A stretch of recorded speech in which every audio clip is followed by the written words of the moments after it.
Sit back, relax, and enjoy listening. The team sat together in the break area, their faces reflecting concern and hesitation as they discussing what seemed to be a very important matter.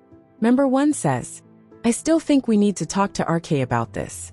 He deserves to know why we think SV isn't trustworthy." Member 3 nodded but added cautiously, "We also need to approach this calmly. RK has always been kind-hearted.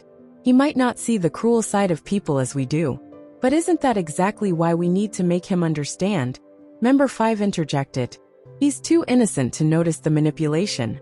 SV is dangerous, we've seen her actions." Jill, listening intently, added, "We don't want him to think we're against him. It's important to share our perspective, but also hear his. Maybe he sees something we don't." Member 2 agreed. "Exactly.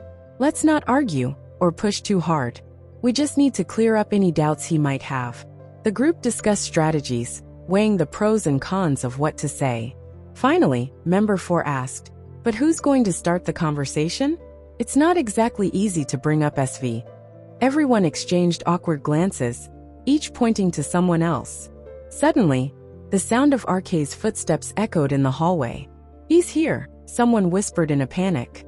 RK enters the office. RK walked in, his usual composed self, heading straight for his desk. The team exchanged nervous glances before simultaneously nudging Jill forward. Jill stumbled slightly, caught his balance, and awkwardly called out, "Brother?" RK paused mid-stride, turning to face him with a patient expression.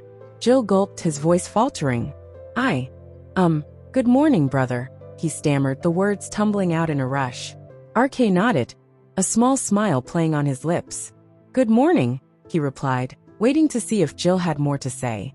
Jill glanced back at the team for support, but they quickly avoided his gaze, leaving him to fend for himself. Gathering his courage, he began, "RK, we need to talk about someone." No, I mean something. No, wait." He fidgeted nervously, stumbling over his words. "I mean, brother, it's about..." His voice dropped to a near whisper. RK, noticing his hesitation, stepped closer. His tone was calm and reassuring. "It's about SV, right? I know you want to talk about her. Just say it. Why are you fumbling? Just say her name." The mention of SV unsettled them further. Jill cleared his throat and continued, "RK, we've been talking about what happened the other day. We've started to feel like we've been too harsh. Maybe we're complicating things for you. But you deserve to know our thoughts. You have the right to believe whatever you want, and we'll respect that." RK's gaze softened. "I appreciate your honesty, Jill. All of you," he said, addressing the group. "There's something I need to share with you. After much thought and struggle, I finally find something. I understand your doubts about her. She's always acted in ways that make it hard to trust her. But last night, I remembered something important that's been lost in all the chaos." He paused, his voice steady but emotional. "No one can fake risking their life. When it comes down to it, people might risk their money, status, power, relationships, or sometimes even other people's life, but never their own life. And brothers, trust me, she risked her life to save mine. That fire was real, no joke. If we had been even 1 second late, it would have all been over. She would have died too. And yet, she took that risk. Most importantly, she did it when no one else did." The team listened in stunned silence as RK continued. "When the fire started, the risk was minimal, just 2 to 3%. Still, no one stepped forward. But she jumped in when the risk was at 99% to 100%, and in that moment, brother, I saw in her eyes that it was not the same person I had ever seen or believed in, nor the one the world had painted her to be. That day, it felt like the world was becoming what they painted her as, and she was becoming what the world had painted themselves." Member 2 hesitated before speaking. "But can't it be possible, brother, that she did it for publicity? What if..." RK cut him off gently. "I understand your concern, but tell me this. Why doesn't anyone know it was her who saved me? The people there, the media, they all saw she saved me, but the world, they don't know it was her. No photos, no videos, even though the media was capturing everything. Why is that?" The group exchanged puzzled glances as RK's words sank in.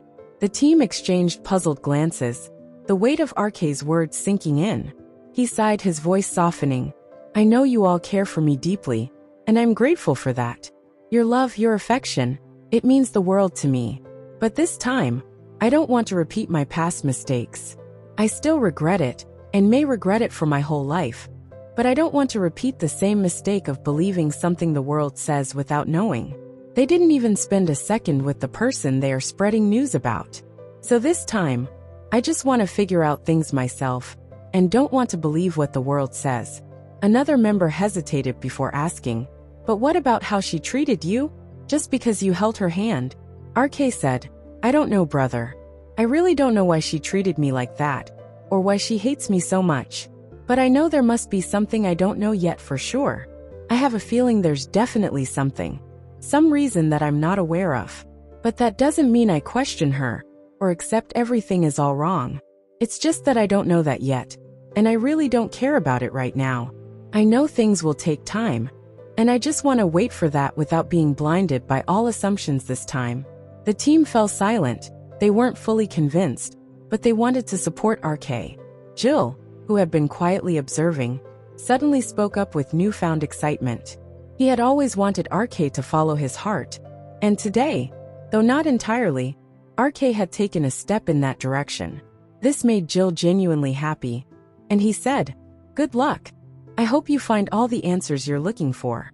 Jill stepped forward and hugged RK tightly, his smile infectious. Touched by the gesture, RK hugged him back, a small smile breaking through his usual seriousness. Moved by the moment, the rest of the team followed suit, wrapping RK in a group hug. As they all hugged him at the same time, RK said, "Thank you guys. By staying by my side, you've given me everything. You know what? I was tense, thinking that you wouldn't understand me, or that this might hurt." Before he could finish, one team member interrupted, saying, "How could we, RK? We're happy when you're happy. We'll always be here for you." The entire group, caught up in the excitement, tightened the hug and exclaimed together, "Always."